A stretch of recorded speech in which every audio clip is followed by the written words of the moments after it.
Le chanteur country Bobby Mackey ouvre son établissement en 1978. Sa femme Janet, qui est enceinte, s'inquiète de cette décision. En voyant la bâtisse, elle perçoit une force malveillante. Je n'étais même pas certaine de vouloir une boîte de nuit.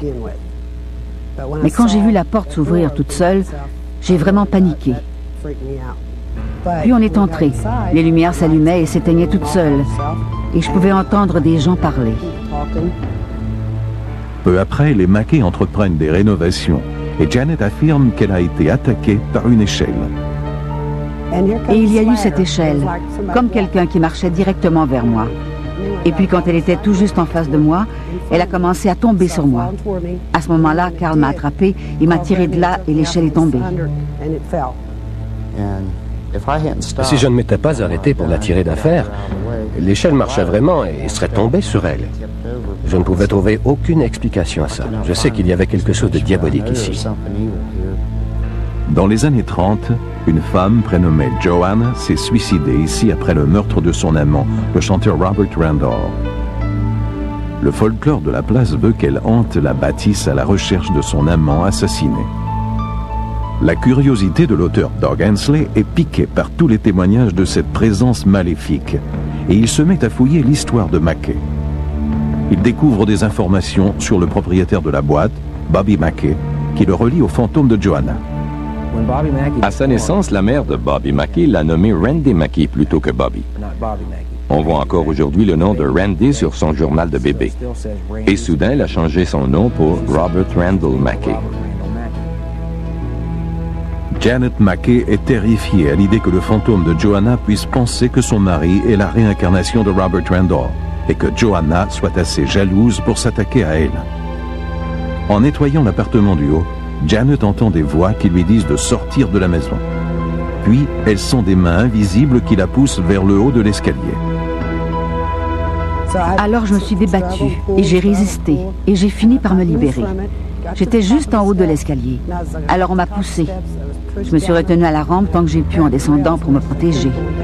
Comme je l'ai dit, j'étais enceinte à ce moment-là. Et je me suis étalée en bas de l'escalier. J'ai regardé en haut et j'ai vu comme une image. Je ne peux pas dire si c'était vraiment une personne ou quoi.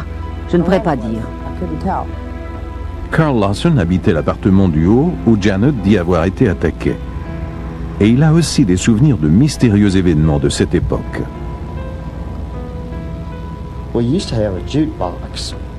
On avait un jukebox qu'on débranchait le soir.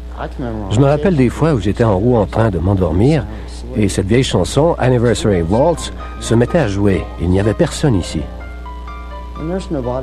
Je descendais pour tout vérifier. Le jukebox était débranché, mais je sais qu'en haut, j'avais entendu Anniversary Waltz. C'était toujours la même chanson. Malgré les épreuves que relatent Janet et Carl, Bobby Mackey maintient que les fantômes n'existaient pas. J'avais mis jusqu'à mon dernier sou dans cette boîte et il fallait que ça marche. Je ne voulais pas que de stupides histoires de fantômes se répandent et éloignent la clientèle. Je voulais des choses positives, pas négatives. La musique country, c'est ma vie. Et je ne voulais pas entendre parler de fantômes, seulement voir la paix.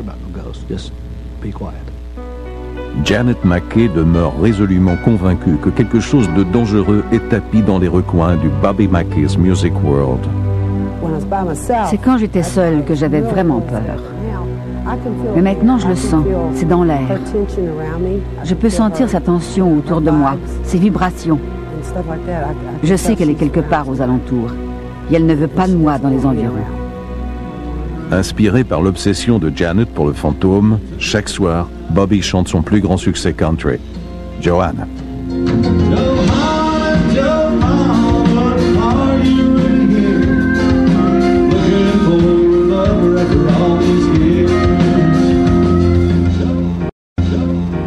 Johanna ne serait pas le seul fantôme qui hante l'endroit.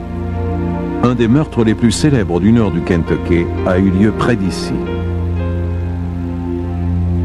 En 1896, deux hommes, Scott Jackson et Alonzo Willing, tuent Pearl Bryant, la maîtresse enceinte de Scott.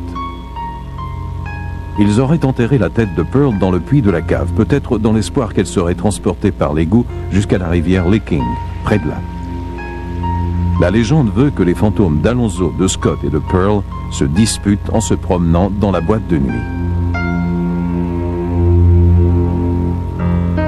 Le chef de la sécurité du Bobby Mackey pense qu'il a déjà entendu une de leurs disputes, alors que lui et un autre agent enquêtaient sur une possibilité de cambriolage. Il entendait des voix derrière la scène et il a voulu voir qui était là. L'autre agent sur ma gauche est monté sur la scène et a ouvert la porte.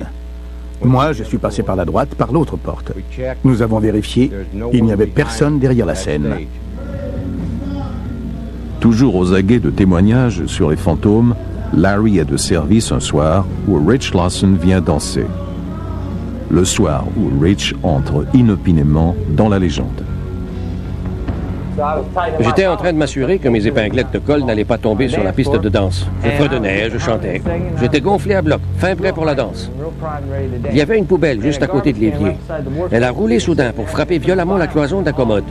Je me suis retourné tout d'un coup en me demandant qui voulait me jouer un tour et ce qui allait arriver. Ce que voit Rich lui donne un choc. Il a devant lui l'image d'un homme vêtu à la mode du début du siècle, arborant une moustache en guidon de vélo. Il ne m'a pas frappé, rien de ce genre. Mais il faisait tellement chaud dans la salle de bain que j'avais de la difficulté à respirer. Je me débattais pour sortir de là. J'ai réussi à me rendre jusqu'au corridor, mais je me sentais tellement faible que j'ai perdu connaissance.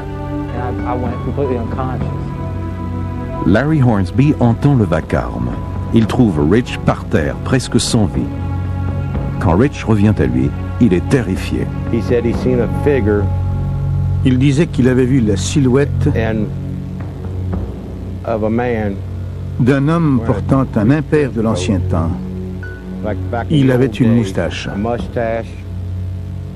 Quand on lui montre des photos d'Alonzo Walling, Rich reconnaît l'homme qu'il vient d'apercevoir. Plus terrifiant encore, il reconnaît quelqu'un d'autre sur une photo de la pendaison d'Alonzo et de Scott. Sur l'échafaud, en 1897, il y a un juge et un prédicateur. Sans mon chapeau, je ressemble à ce prédicateur, debout sur l'échafaud avec sa Bible. Rich se sent toujours hanté par son expérience et il est conscient de courir un certain risque chez Bobby Mackey. Pourtant, il refuse de céder. J'ai l'impression que le diable ne me veut pas ici. Je le dérange ou quelque chose du genre. Et il essaie de m'éloigner.